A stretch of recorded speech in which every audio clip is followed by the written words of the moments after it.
Be afraid. Be very afraid.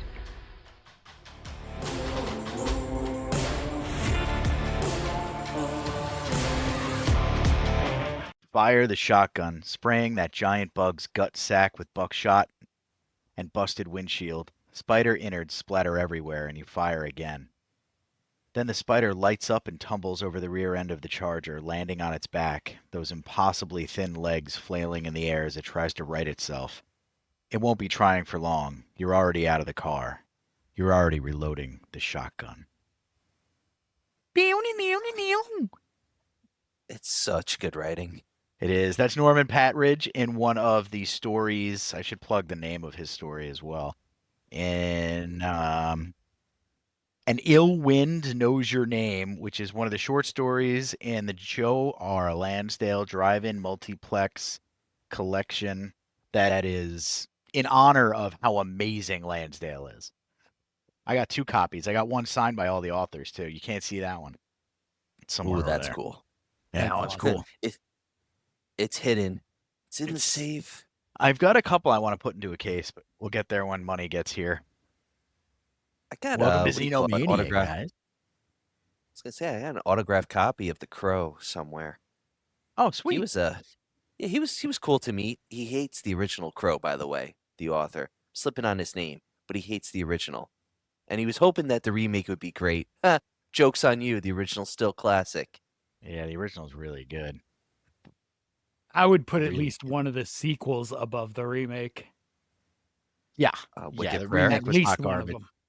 We've already ripped on the remake in 2 separate episodes. We might as well make the hat trick complete because Iggy Pop. Skarsgård with a katana. Like, what are you doing? What are we even doing here? Why are we even doing this? It's You the bastard. black and white Joker makeup. Fake But before we Joker. get into all that Yes. and go off into Mordor, let's talk about why we're here today. So we already talked about Lansdale, and the reason why we brought up Lansdale and started with that quote from Patridge is that we're doing our episode tonight on Bubba Ho-Tep, which is a phenomenal movie directed by Don Coscarelli. who's been a Our guy we've been s- talking about. We are Sixth definitely- time talking about him. We are definitely teetering on being a Don Coscarelli fan podcast at this point. It seems like it. I'm cool with that. Yeah, Get the I'm cool t-shirts with it, made. too. Come on. Coscarelli. Coscarelli and Romero have something in common. And it's that they want to do it their way and they don't care about the money. I feel like that's Yep. the truth for both of those guys. Coscarelli and Bruce Campbell, who plays Elvis, and Elvis. and Lansdale. I mean, if you can think of a more holy trinity to come together on a project, please. Yeah, that's about the biggest combo you can come up with, like the coolest, beest, cultist. And the best part is they roadshowed it. Coscarelli roadshowed it across the country, which made it more into a cult status. Besides having Campbell, and the lack of access thereof. Okay. Bruce Campbell toured it also on his book tour. Oh, that's sweet. cool. I didn't know that. Yeah. That's pretty I think cool. on the If Chins Could Talk, I think the book was called. They Or they added leading more it chin now. to him. Oh, Did you yeah. notice that they added more chin to him? Like, I was like, you see the makeup kind of peeling away in one scene, and I'm like, that's definitely not his chin. I was a little disappointed because I was like, I thought it was his real chin. It's like, no, it's added makeup. Now the budget in this was also not very huge. It's like a Coscarelli staple. I think Beastmaster might have been his largest budget. I'm not sure if Beastmaster was bigger than Ravager. Well, not Ravager, but Two. I would say Phantasm 2. Yeah. I think it was 9 million Beastmaster. Oh no, that does surpass Phantasm 2. Then never mind. Okay, then. So that's probably his highest budget he ever worked with. I don't think Bubba Ho-Tep beat that. No, Bubba Ho-Tep, but I've seen it a couple different spots, $500,000 to $1 million.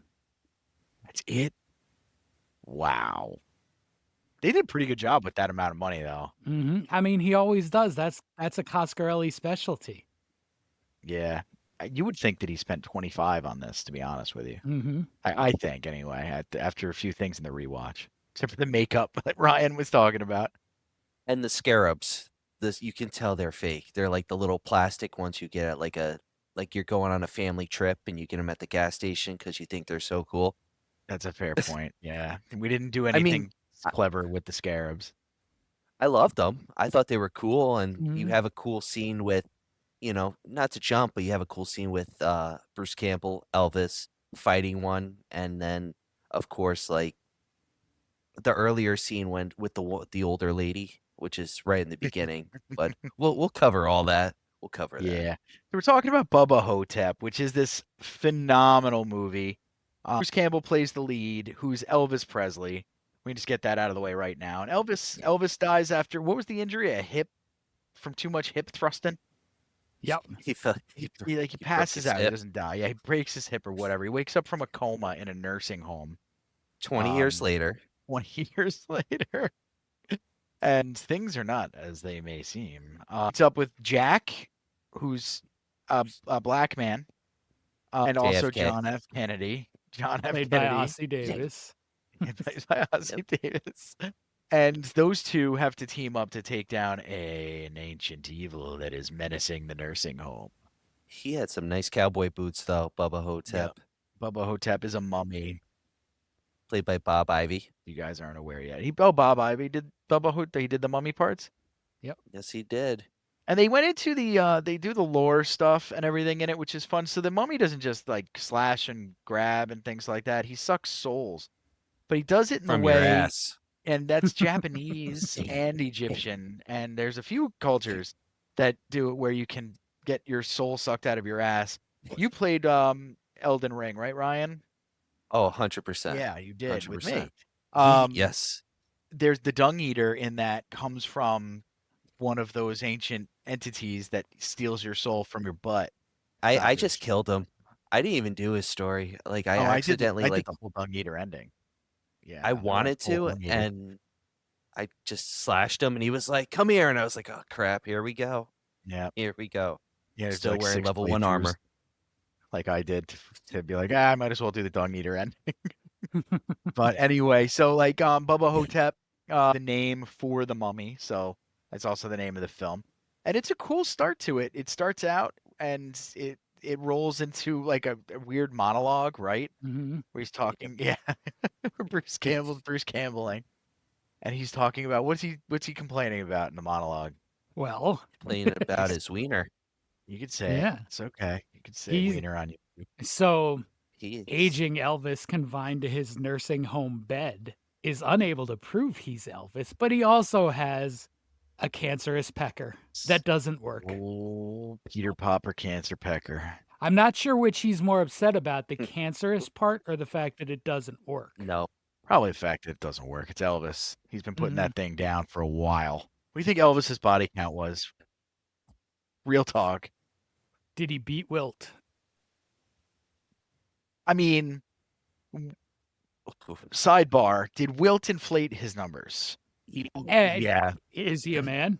Mm, Okay, If so let's he's a divide man, by he 10. Is that inflated the his rule? number. Isn't the rule to divide by 10? Every time a man says they had however many women they slept with, that you divide by 10. And for a Well, I woman, you hope not. multiply by 3 yeah. That'll. because the lie is different. I can't divide by 10. What did Wilt say? 1,000? 10. He said over 1,000. 10,000. He said He said 10K. 10,000? There's no way. Yeah, so let's say conservatively he had 1,000 women, and even that's like, okay, Wilt. Say that. I think He Elvis might. I probably mean- didn't have. I don't think Elvis slept with 1,000 women. I think a country's filled. I don't know. Wilt could have gotten there. If you see hotels when these guys travel and how many Well, women are just waiting Yeah. there. I do It's know true. about that. I know that some of them used to have spreadsheets and things like that with all their like numbers in it and everything to try to get them. I was watching a Kevin Nash shoot, just real quick, just to pop in some wrestling. They used to reveal it on like WCW Nitro, their address where they were staying at the hotel, to have the women come and party with them. That's And crazy. it's like, you watch the old clips, they'll be like, "We're staying at the Holiday Inn on Route 22. Come join us." And it's like, yeah, of course. Come on. If you're in the area, why not? But Yeah, how many times Uh, did actually women show up and not like tons of dudes? There's Seven probably dash. ring rats. It's Diesel, bro. Yeah. Too sweet. I don't know, but I'd imagine Elvis slept with a ludicrous amount of women. I would think so. Yeah. I'd say 500 with a peanut butter sandwich. I'd go minimum 500. Between But 500 and 1,000 would be if I was betting and I like had to pick a zone. But that's literally like a huge area. not to full on slander Elvis. How many were legal? Not many. At least in the No. beginning when he was touring with Johnny Cash and everybody. Wasn't who else was with them? Wasn't Jerry Lee Lewis with them? When they were Yep. all touring together, it was anything. They slept with we all know Jerry Lee Lewis was very loose with his morals with regard to women. Mm-hmm. So they did what Yeah, they he did. was. Great They balls did of whatever fire. they wanted. Yeah. Wow. So I think to end the debate, the cancer was probably a secondary concern. He wanted to get some But blue hairs. But he enjoyed his life. He got out of the spotlight. They go into his backstory, which is a Coscarelli thing. You always have to go into a backstory or a flashback. And they do the flashback very well done. And it's like he gives it up and it all goes downhill when he leaves the lighter fluid near the grill and blows up his trailer, destroying every document he has to prove he's Elvis Presley and not Sebastian Haff. Still eating that blueberry pie, probably. So yeah, we should probably expound on that a little bit. Yeah. So later in his career, Elvis decides he's had enough of the spotlight and wants to, fade away, but also recognizes there's a 0% chance that Elvis can do that. So he goes on a hunt to find somebody to replace him. And he settles on an Elvis impersonator named Sebastian Haff. And as Elvis says in his voiceover at Bruce Campbell, Elvis says, Sebastian Haff liked drugs too. So that's more than I the did. downfall. Because Sebastian Haff's drug use as Elvis starts it. Yeah. Gotcha. And then just kind of reminds me of Dewey Cox. Yeah. It reminds me of Dewey Cox. He's like, mid-satire. you don't want this, Dewey. You don't want this, Dewey. I want to smoke this weed. It'll do so many bad things to you, Dewey. What are you guys doing? It's called cocaine. Keeps us awake at night. You don't want to do this, Dewey. That's all I can see in this Bubba Ho-Tep thing of Bruce Campbell. You don't want to do this, Elvis. This movie, I mean, it was so phenomenal. This is one of the B-horror movies I watched with a ton of my friends in my buddy's basement. And it was just like, it holds up today just as well as it did back then. But this really does shine when you watch it with 6 or 7 people and you got a little running commentary going along, making jokes here and there. Oh, yeah. It slapped. I think we watched that in Major League the same night. It was a good night. Yeah, it just, I mean, I can't really get into too much of like the minutia. Just it's a cinematic experience for you in a very Coscarelli way. There's a lot of storytelling. It's not fast paced. It's not ultra gory. The action begins with, I think, JFK, Jack, comes up to him and it's like, Bubba Ho-Tep was trying to suck my soul out of my ass. Yeah, when he's on the he ground. finds JFK face down in his room. Yeah, and he's like, "What are you doing?" And these two are, which ones? So we got a walker and a wheelchair. Elvis is in the wheelchair, right?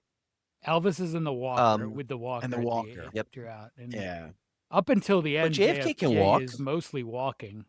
he's mostly walking. Yeah. And that's a side note. In that scene, he's like, Jack, get up. Jack, are you okay? And he won't answer him. And he's like, Mr. Kennedy. And he's like, yes. Oh, Elvis. Or it's like, who are you? It's Elvis, Sebastian. And he's like, oh, all right.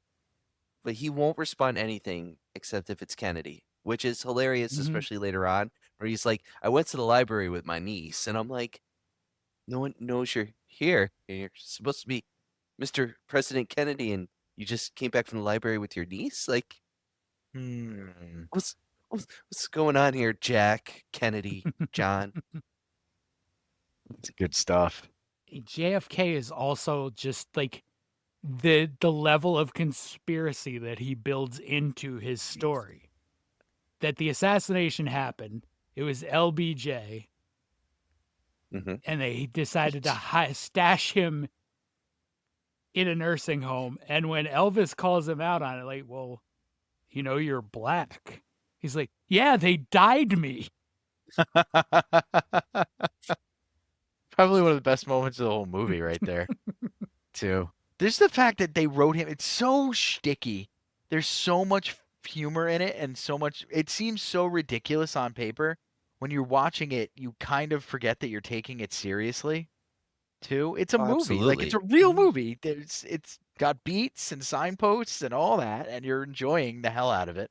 But it's got this ridiculous plot and these ridiculous characters. It's just good stuff. And a whole gonna- mess load of Don Coscarelli regulars. Yeah, Yep. can we name a few? You get Bob Ivy, Reggie. who was in 2 of the Phantasms. You get Reggie. You get Reggie's wife. Richie's wife was in it? Reggie's wife is in the trailer park explosion scene. Oh. I'm trying to figure out which one is it. The Like, dark-haired one. I'm trying to figure out. The dark-haired Okay. one, if I remember right, she's on the left. That's the one Bruce Campbell was like went right up to, and he's like, "Hey," like, Yeah. all close. That makes it even funnier.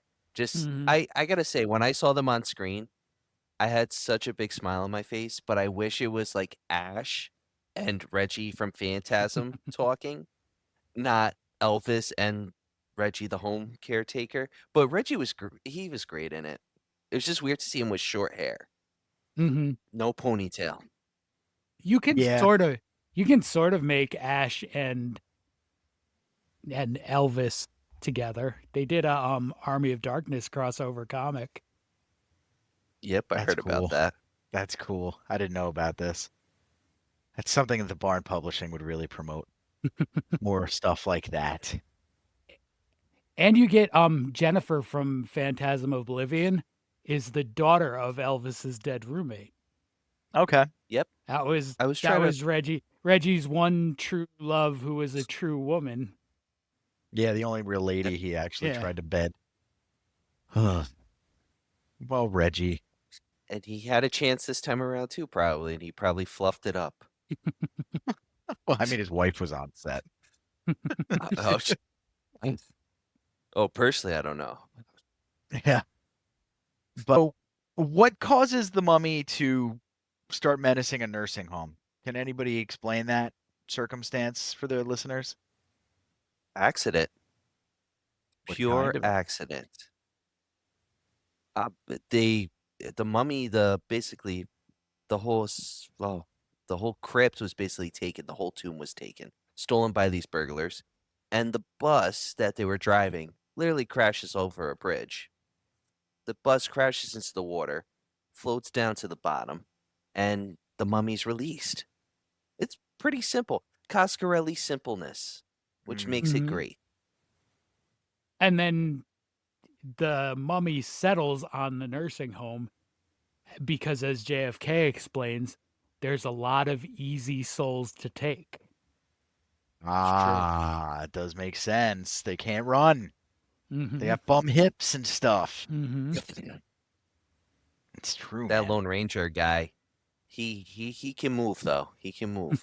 He can move. I mean, I was coming down the stairs this morning at like 5:10, and just the rickety way I was moving my body to get down these stairs, literally my toes and ankles and knees are all like fused into just stilts. It's just, what's it gonna be like at 89 when you're running from a mummy in a nursing home? I guess they got you so jacked up on meds at that point, though. You're just cruising. It's all Right. these painkillers. Well, Patton Oswalt's got a bit Yeah. on that where he's like, his mother has like more drugs than a cartel because they just throw them at her at her age. Mm-hmm. Good stuff. Love So maybe Patton that would help you Oswalt. grease the wheels and get away from the mummy. Yeah. Yeah, it might. Yeah.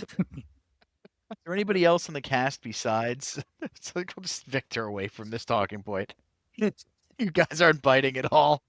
Is there anybody else in the cast who helps to defeat the mummy? We'll get into how that happens in a little bit, but not really. No. It's That really Jack helps. and Sebastian. Yeah, it's very much a two lone heroes, kind of like nobody believes them, nobody would believe them. It's sort of like what they do with kids in horror a lot of times too. The kids Yeah. know what's going on, and no The one believes parallels. them. Yep. The parallels, though, Yeah. to an elderly person and a young child are stark. Yeah. It's true. Nobody believes them. Nobody cares. They have to be taken care of. Yep. It's wild. Well, that goes with a lot of the themes that are in this movie. I mean, they focus on the whole idea of aging, identity, mortality, um, existentialism. Ooh, Did I, s- very good. did I say that right? Okay. You I sure was did. like, Don't even ask. I was gonna say, keep going, buddy. You nailed it. but if it focuses all on that, and you see that, and as you're describing it, like how they see like the kids know, it's like as you're getting older, they're kind of like dust in the wind, you know? You're my boy Blue, you know, old school. It's just like they're forgetting about them and they're like, we're the only ones to stop this. And Mm. there's a there's so much that goes into it with them preparing, and it's wholesome. Very, very wholesome. In my opinion, for a B horror film, it's wholesome. Especially with Bruce Campbell and Ozzie It Davis. I breaks a mean, lot of heart. Yeah, I Yeah. mean yeah. it's wholesome with the exception of the cancerous pecker. I mean, there's anti-wholesome in it as well. It's got to be. It's Coscarelli and Campbell and Lansdale.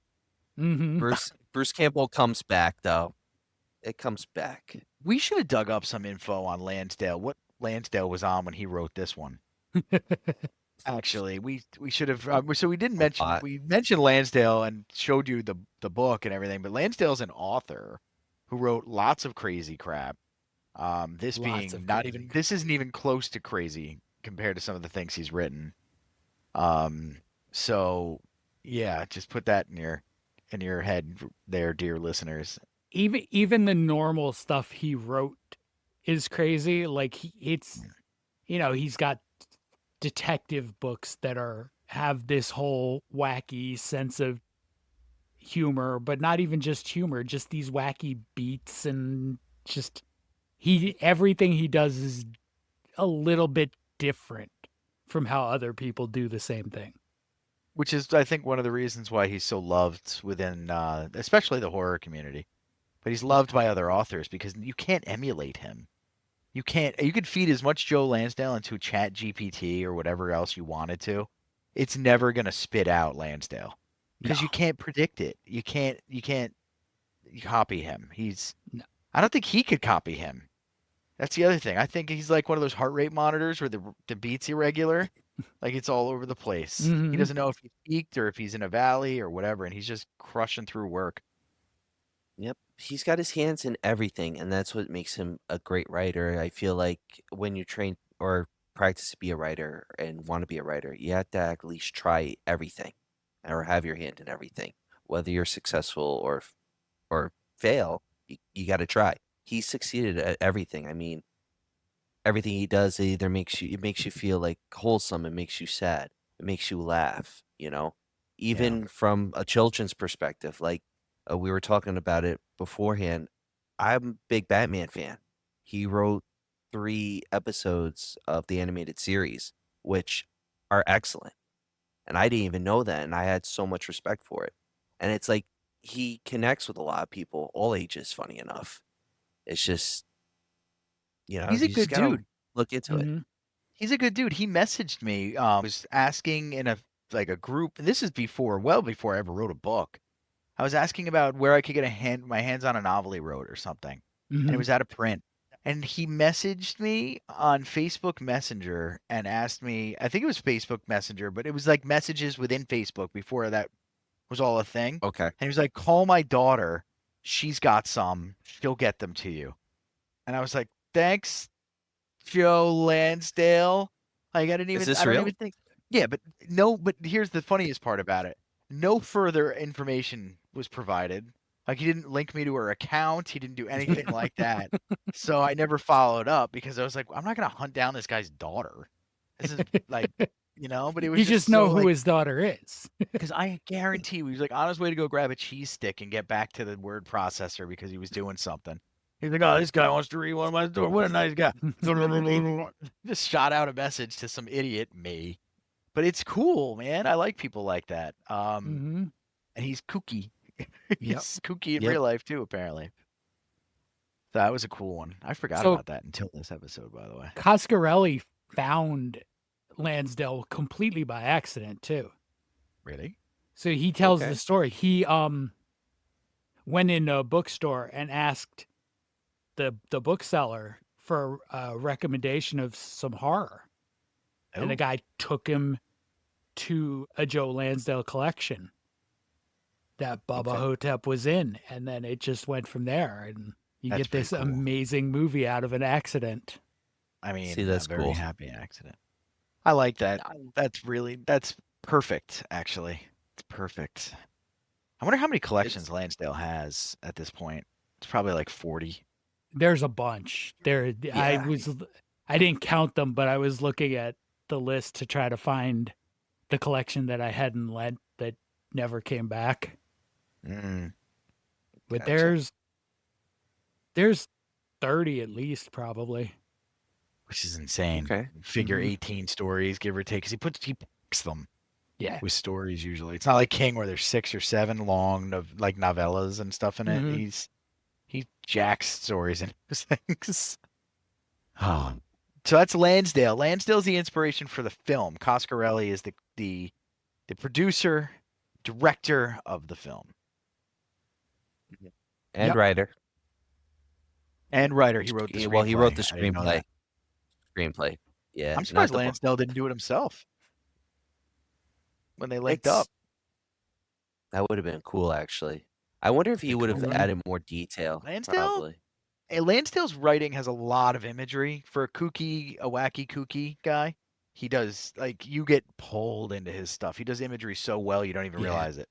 Yeah. Yeah, You that's really like I do. think that's probably his best gift, to be honest with you, besides his spontaneity. So I think, yeah, Ryan, I think he would have packed in a little bit more. Mhm. Because one thing this movie Yeah. does, it has atmosphere and stuff, but it doesn't have a lot of like set depth. You know what I mean? No. Mhm. They're just moving along. It's very simple. It's very Coscarelli. It is. It's like this. Like once I saw the desert shot, I was like, all right, here we go. Phantasm 6. No. I'm but it's like you see and you're like, all right, there's not a lot of setting. He's using whatever budget he can, but that's what he's great at. And it Mhm. works for this film. Yeah. It works tremendously. Yep. And he got his explosion. God, He it's got his huge explosion. explosion. Technically, didn't he get kind of got like a mini one and then a big one? But Mm. Coscarelli Yeah, does something that I think we should shout him out for too, is that he knows how to make something very stark on the cheap. The desert, Yes. like the Yeah. desert thing and stuff like that. That's a skill. He can pull that out of his pocket for 40 cents when it would, other people like Michael Bay or whatever would just be like, yeah, it's gonna be a $14 million shot right here. Mhm. It's me in the Serengeti. Yeah. He does it with I'm- a shoelace, all right, and balloons Yeah. with a lawn I- chair. All right. One thing, we're talking about the great Coscarelli here. The Scarab is bugging me a little bit more, thinking about how amazing he made those damn spheres in Phantasm. The Scarabs suck. You're Mhm. right. When you compare him to the Mummy, which is like a couple years before 1999, to Bubba Ho-Tep came out in 2002, right? I think right. I thought it was 2002, let me earlier, but double- you could be I right. thought it was no, one. 2000. So, no, June 9, 2002. So from Okay. 99 to 2002, and seeing CGI used in the Mummy for those scarabs for like maybe a minute, 2 minutes, especially like the overseeing. Now I get it. It might have been a little more Mhm. expensive, but little flavor, Don. A little Yeah. flavor. I mean, listen, that's the difference between $1 million budget and $50-60 million that the Mummy probably had. Yeah. I think Scorpion King was the most egregious CGI usage in that series. Yes. At the battle scenes and stuff. I mean, there's like an all-out war for 40 minutes in Scorpion King of all CGI, basically. And then there's The Rock, who's Mhm. CGI That- Rock. That was awful. Like that was I really love The bad. Mummy. The Mummy Returns is a good film, but seeing him have Scorpion he does the people's eyebrow. I'm like, what the hell are we doing here? That's Just- right. Mummy just- Returns is where he's the CGI Scorpion. The Scorpion King is actual Dwayne Johnson. Or Running we around. think. Really? But No, I'm yeah. joking. But yeah, you bring up a good point. The CGI was kind of cutting edge. That was right when 90 sucky CGI was kind of fading out, right? Well, we were It talking had about a, it. Actually, no. Like, it it had might a be an little anomaly. bit more. Yeah. It had a a little couple months longer. prior was House on Haunted Hill with that crappy, as we were talking a couple episodes and stuff. Frighteners. They had that crappy You mist. reference Oh, Frighteners. yes. Frighteners has some I love- shitty CGI. It's still a good film. Frighteners is fantastic. Are I you don't talking think about when Michael he J. pops Fox his has head out? ever done anything bad. Yes, in that part specifically. But I don't think Michael J. Fox has ever done anything bad in my eyes. Made like a bad film in my eyes. Doc Hollywood was kick-ass, right? The episode of Scrubs he was in. I love Spin City. Screw everybody. I love Spin City was awesome. Oh, Yeah.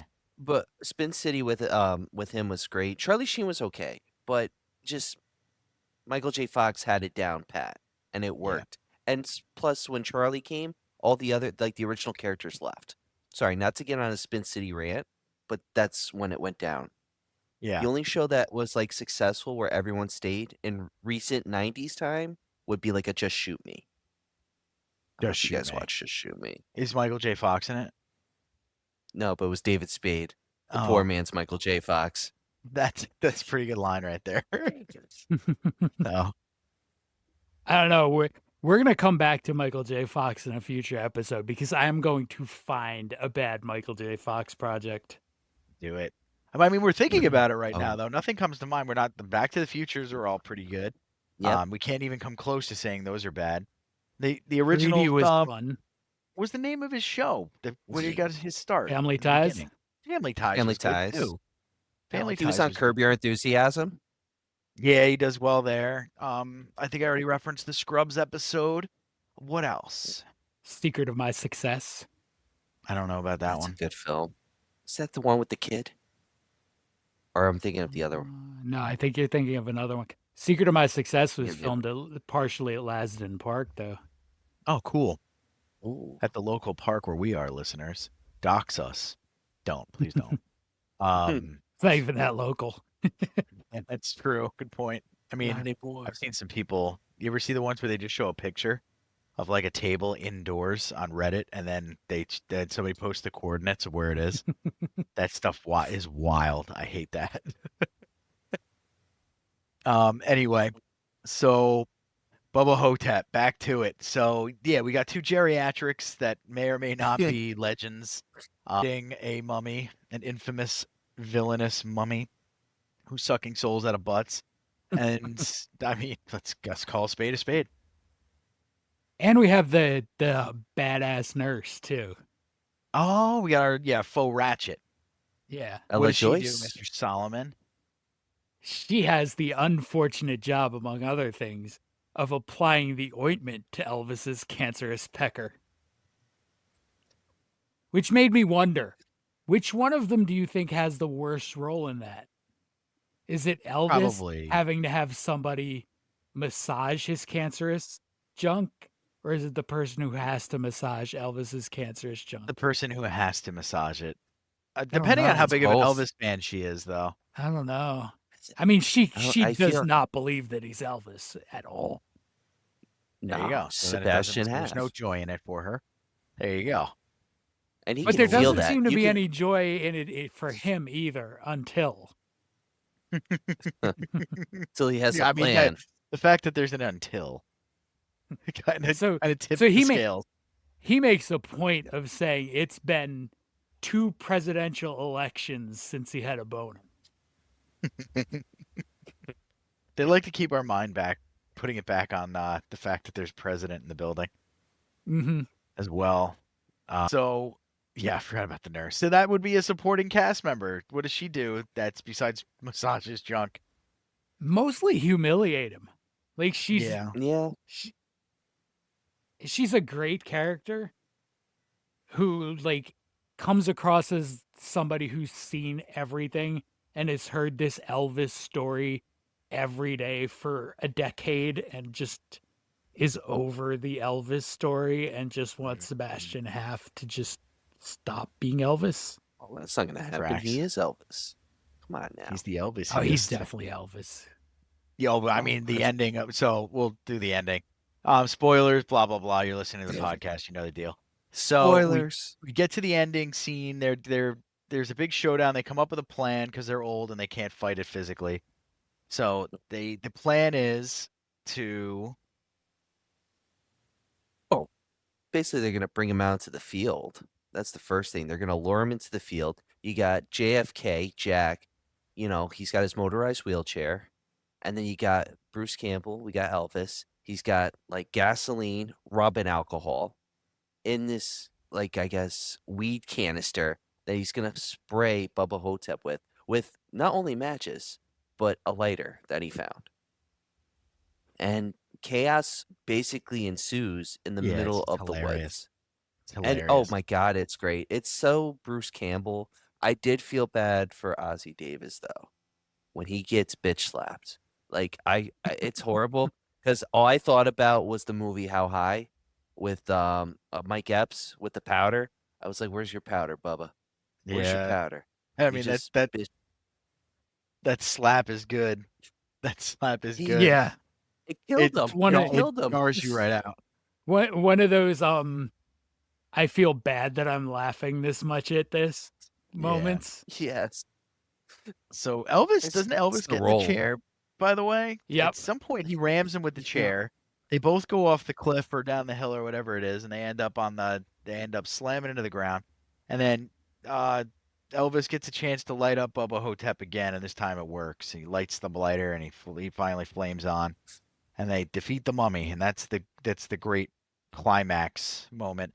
But unfortunately, the cost was Elvis's ribs or life. So he's laying on the shores. Laying on the shores. He stares up, and the stars align. And what do they say? Do you guys remember? It's we are all good or something like because it's Bubba Ho-Tep talking to him. Besides like the insults he puts towards him, like calling him a dick, basically in his own language and with the symbols. Eat the dog dick of Anubis, you ass. There we go.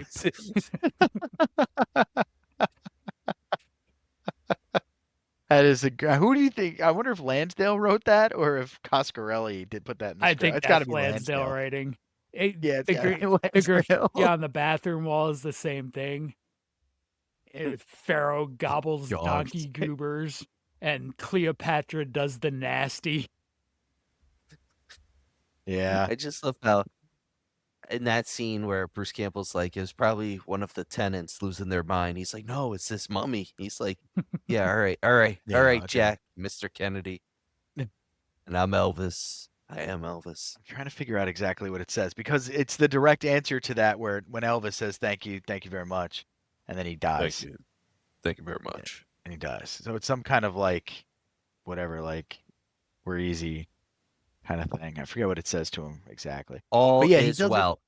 All is well. He goes, thank you very much. So he wasn't just trying to save him and Jack's souls. They were actually pumped to release all the old people's souls back as well. Mm-hmm. So they could go to heaven. Which is cool. That's like, I didn't even think about that because, you know, when you hear the line where basically Bubba Ho-Tep is shitting these souls out so they have nowhere to go, I just thought his death was just like, all right, maybe they released his soul. So I was like, all right, this is like a good ending because they defeat evil, but the souls aren't freed. But looking at it that way, I can go with it. They're not in the toilet now, in the septic tank or the sewer. Go down the shitter. While the mummy is writing graffiti on the bathroom stall. Yeah. Like a teenager, which is great. I feel like the mummy was a teenager. Kind of has that vibe, a mischievous little scamp. Mm-hmm. Multiple millennia old scamp.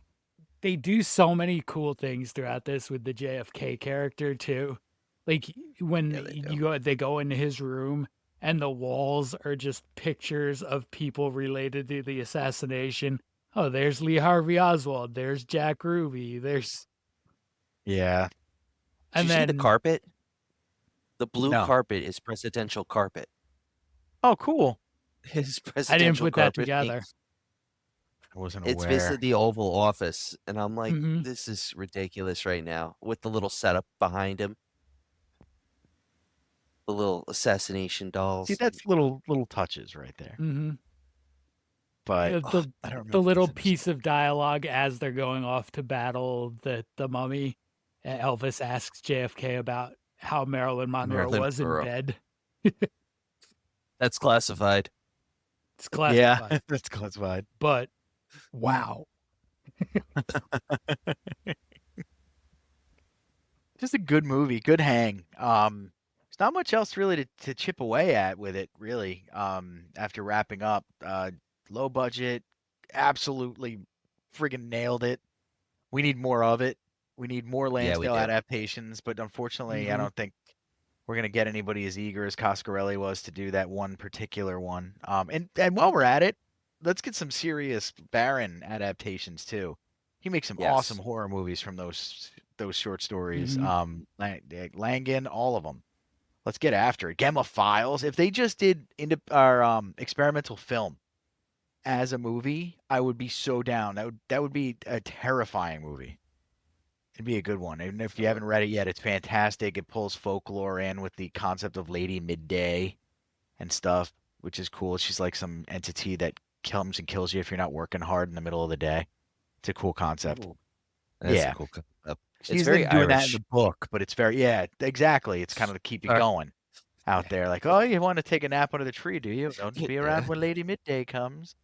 But yeah, man, it's cool. And she nails it. We need more of that. We get Lansdale though, we get more kooky. Mhm. Yeah, we do. I do like the kook. I I'm down feel for like that. the interest exists, and I think Hollywood has flirted with it. You had the Happen Leonard TV series, Mm. which got 3 Yeah. seasons, despite not a lot of viewership. Collingwood's North American Lake Monsters was turned into a Hulu show. I always forget the name of it though, because they changed the Mhm. name. Oh yeah. I think Wounds is going to be a movie. Wounds Okay. is another. Wounds collection is sick too.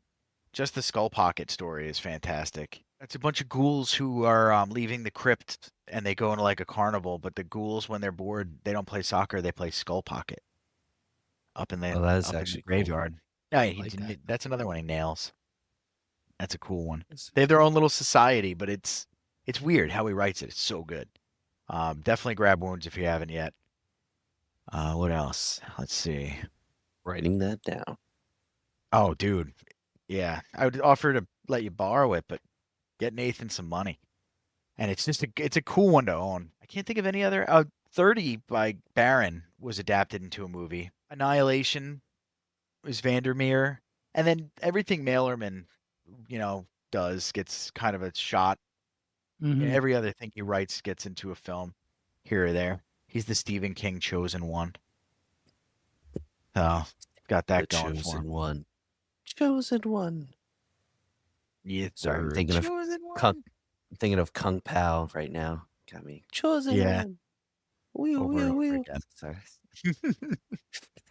But anyway, we digress. Let's see. So give me something funny from the movie we haven't talked about yet. We want to end on a high note before we go into the top fives. There's the Pecker was like I was crying Pecker's with pretty that funny. Pecker's because it was like it was right in front of your face basically in the beginning because that's all he's talking about in the beginning is like I got this giant growth on my pecker and it's like that's great Bruce, I'm Elvis, Sebastian, whatever your name is, it's great.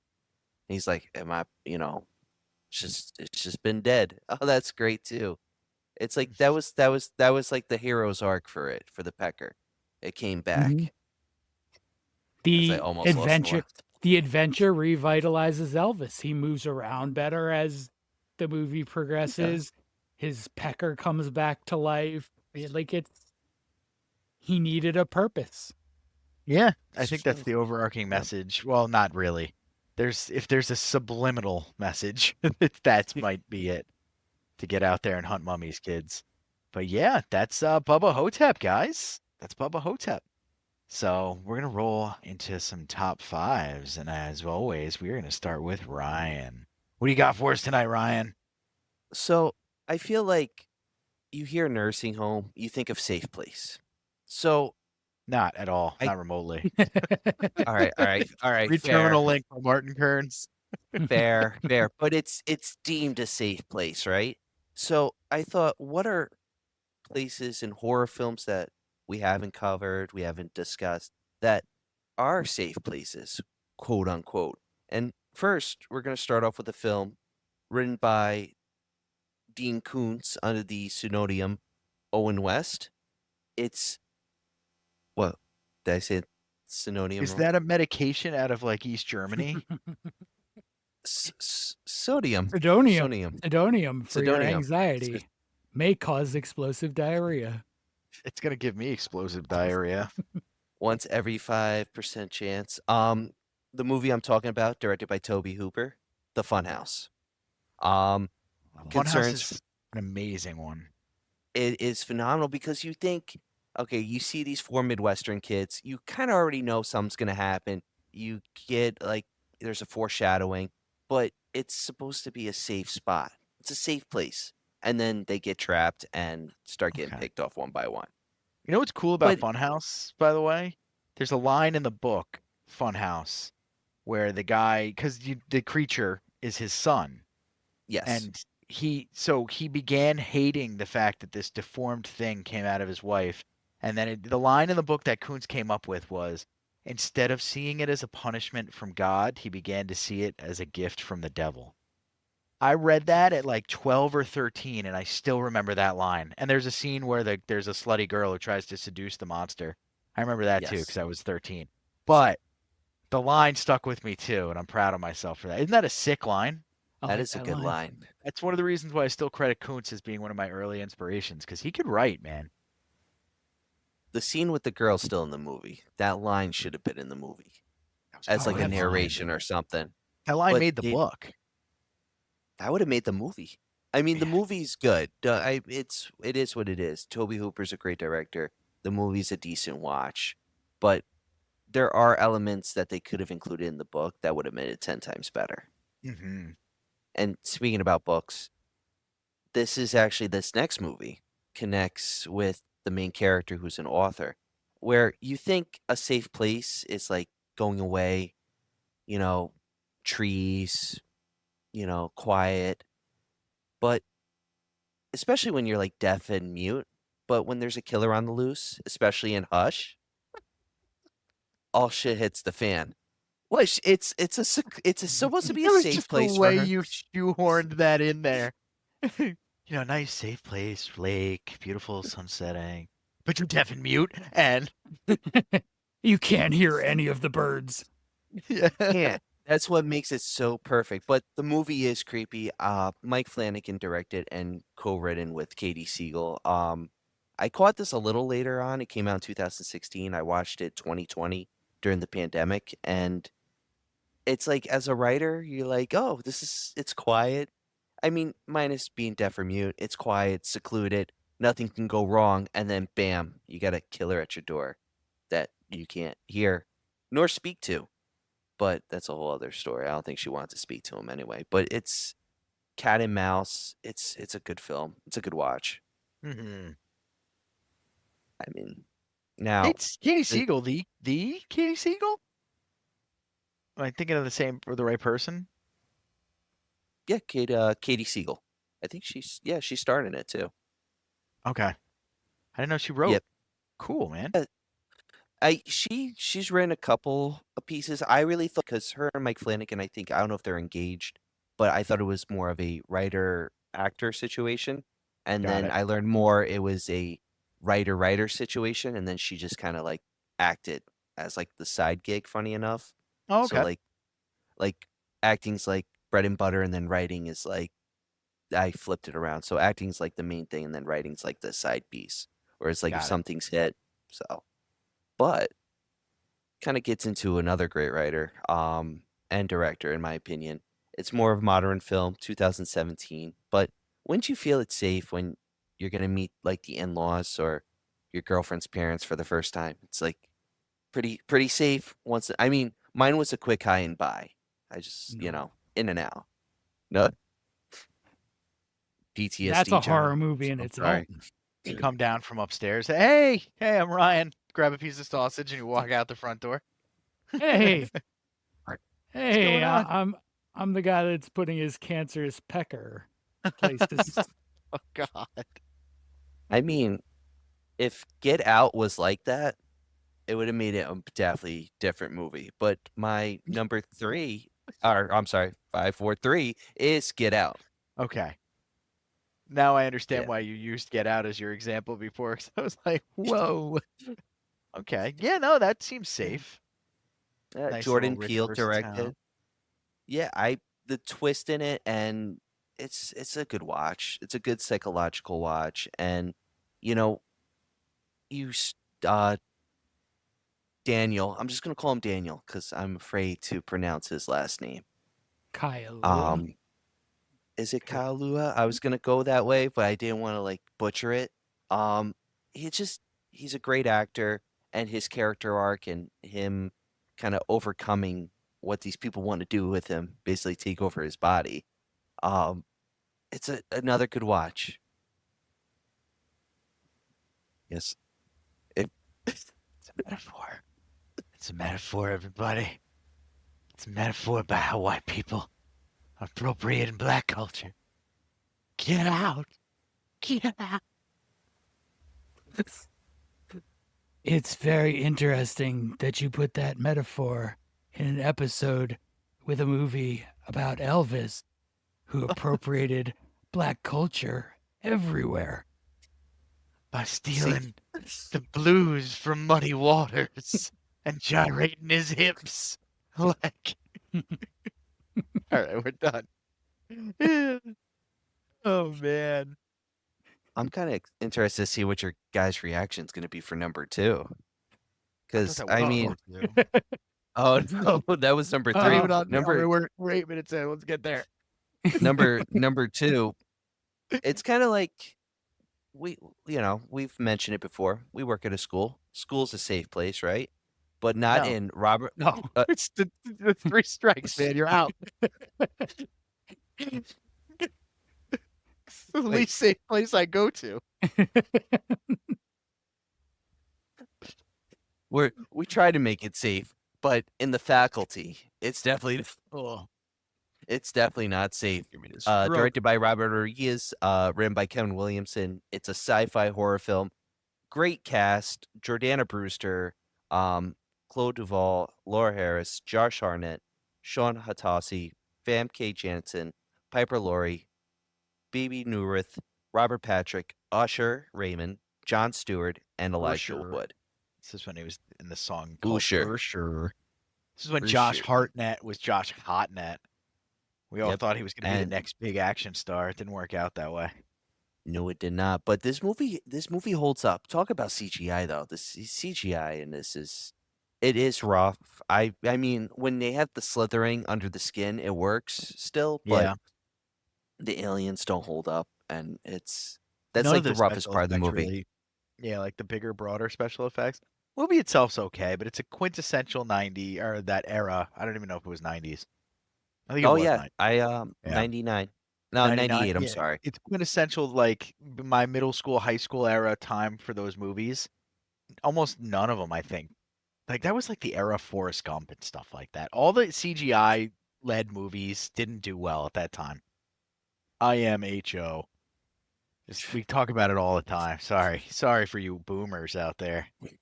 Look it up on the Urban Dictionary and then get off of the Urban Dictionary. You don't belong there, you old bastard. Before you find something Immediately. you don't want to know.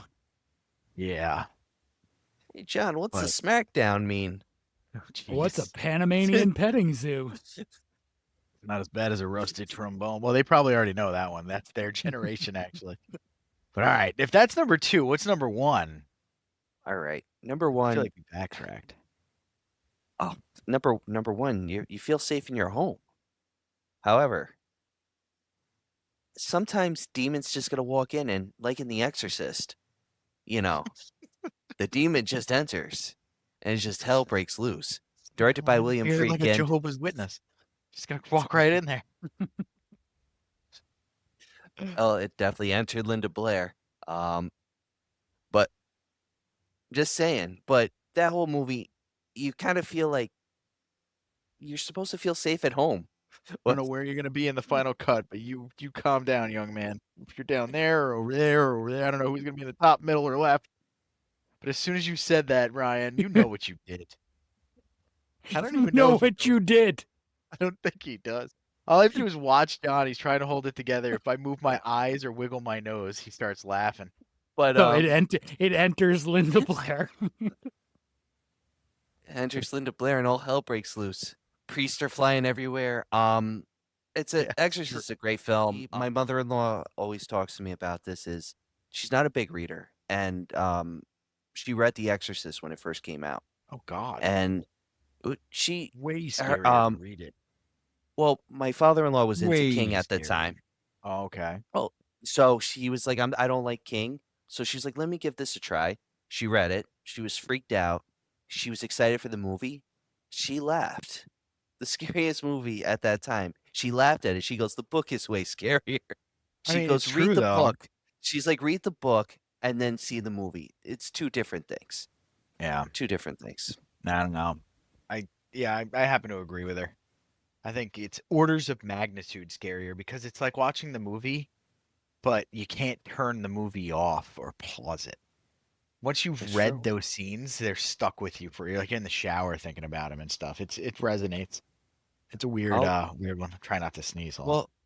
Well, it's like Salem's Lot. Like I've The demons seen make the me demons. I've seen the miniseries, the original 70s one, which is more true to the book. A better adaptation of the book, I would say. But when Yeah. you read the book and you get to the scene where I'm skipping on names, but at the window, when the kid's clawing at the window after he turns into a vampire, and Arguably you the see best scene in the book, it and one of still the most holds on copied to me. scenes. Yeah, it's Oh, arguably one of the best 100%. scenes. And yeah, that's a great scene. Great scene. Come on, He's Henry, just come here. yeah, screeching, Ronald and Reagan. it just oh, God. And he does. But Nobody does horror through children like King, in my opinion. But no, he does not. Children, all right. but So that's his top 5 are done. His 14 yes. minutes and 48 seconds. Doop. But it's partially my fault. All right, Solomon, what do It's you not got? mine at all. I have something, a departure, I guess. It's top 5 Joe Lansdale projects. Okay, Nice. rock So- and roll. He gave us a little hint that he was cooking something up, listeners, and now we're pumped. The reveal. Yeah. So keep in mind, I have not read nearly all of Lansdale. So this is, I don't think Lansdale has either. yeah. So there's definitely going to be some favorites of some people left off of here. I'm going to get to it. I'm writing this down. So my number 5 is a short story called On the Far Side of the Cadillac Desert with Dead Folks. It's a Okay. 45-word title. That's my favorite part. His titles are awesome. So, in On the Far Side of the Cadillac Desert, a bacteria has escaped a lab and triggered a zombie apocalypse. In the middle of that apocalypse, a bounty hunter must transport a criminal across the wasteland to face This justice. is what I'm talking about. Like, All right, I love it. I mean, cue the electric guitar. Mm-hmm. Get after it, Joe R. Lansdale. That's a good one. This was a film. This was made into a film? No, this one was not. This is just a Okay. short This needs story. to. It It does. needs to be made into a film. That's It- such it a good sounded- concept. It's a little Right. similar minded, the movie doesn't have zombies in it, but there's a movie called Six String Samurai. Okay. Very B, but it's got some similar feel to it. So robbed Lansdale. Yeah, probably a little bit. Yeah, it's fine though. I mean, borrowed is a better word. And I'm sure a lot of people have because Lansdale's pretty prolific too. It casts a pretty wide net. All right, what's number 4? Number 4 is another collaboration with Don Coscarelli. It's a short story and an episode of Masters of Horror. Incident on and off a mountain road. Okay. which is probably my favorite of the Masters of Horror series. It's such good creepy atmosphere to it. So after crashing her car on an isolated mountain road, Ellen stumbles upon Moonface, a serial killer, dragging a woman into the woods. And from there, her own fight for survival begins. Nice. All right. Very nice. This guy up here is from a Baron. It's an artist rendering of a monster from a Laird Baron story. And the Laird Baron story that it's cherry picked from is almost certainly partially inspired by the story you referenced right there, Mhm. by the way. It has very similar atmospheric tone, and I know for a fact Baron's poured over Lansdale Mhm. at some point. I'm not saying that he's like in love with him or anything like that, but I know he's very familiar with his work. It's okay to be in yeah. love with him. I mean, he very well may be. It is okay to be in love with Joe Lansdale. My It's number okay to three love is your heroes. my number three is the broadest one of them. It's Happen Leonard, Okay. non-horror. Okay. Yep. So it was a TV series. I think he's 13 books in, and a bunch of short stories. So, Hap and Leonard are two down on their luck best friends. Hap is particularly luckless white liberal, and his best Yep. friend Leonard is a black gay conservative, and they just sort of stumble into and out of a series of dangerous situations, and then eventually decide to become private detectives themselves. And they're all wild rides, and they're so like they hit the notes of your sort of traditional detective books, but in that sort of off kilter Lansdale way. Mm-hmm. And you That's cool. immediately know these characters. Mm-hmm. The Yeah, cast it's is neat. good. Michael K. Williams, just to shout Mhm. him out. Omar from The Wire. He's just a phenomenal actor, and he shines in this show. He does. These guys love them some Happen Leonard. I'd It's- like to point out that being a black gay conservative used to be possible, by the Mhm. way. They're not conflicting things. They're not. No, They're not. no, Be No, they're conservative not. yeah. and black and gay. We might have to cut that out. Depends on if we want to get boycotted before we actually get rolling. But still. Anywho, Lansdale doesn't give a shit, so we don't either. Nope. My number two is the prequel to Bubba Ho-Tep. Bubba Ho-Tep and the Cosmic Bloodsuckers. Yes. So, before the nursing home, Elvis is fighting interdimensional beings at the behest of Colonel Parker. Elvis and friends must stop them and Big Mama. Big Mama. I Talk wish about this not will be wanting to let a made. character die. I want this made into a movie with Paul Right. Giamatti, like they said, as the Colonel. From what I read, I want I that. mean, I'm sure he'd be down. Oh, Mhm. he is. Yeah. We can get He is. Coscarelli to direct it. He's directed Giamatti before. Yeah, we'll give him pocket change. Mm-hmm. Giamatti. There's $600, Don. What's Let's Campbell stretch up it. to? Right? What He's is not Bruce busy. up to? Nothing, I don't Not- think. nah, Right, he's he's- got raked in a little Ash versus Evil Dead catch, and he's probably chilling. Yeah. You know, And he's not destitute. all I'll that- tell you that. all the royalties are coming in from Maniac Cop, Mhm. Evil I forgot Dead, about Maniac Cop. Yeah. He's, Bubba getting- Ho-Tep. Fine. he's making bank off those Evil Dead checks. He doesn't even have to go out to the conventions and stuff if he doesn't want to anymore. He's got plenty of cash. I don't He even. still does. Grand weekend for them. He still does, I don't even think, know right? that he does them that often. I think he I does. don't think he a does, but when he does, I'm few. pretty sure they're for the love of the game. Yeah. Like he does it for the fandom. 100%. Yeah, I don't think he does it because he needs money. No. To quote him, Yeah. "Hail to the king, baby." And he's got the burn notice money. Yeah. Yep.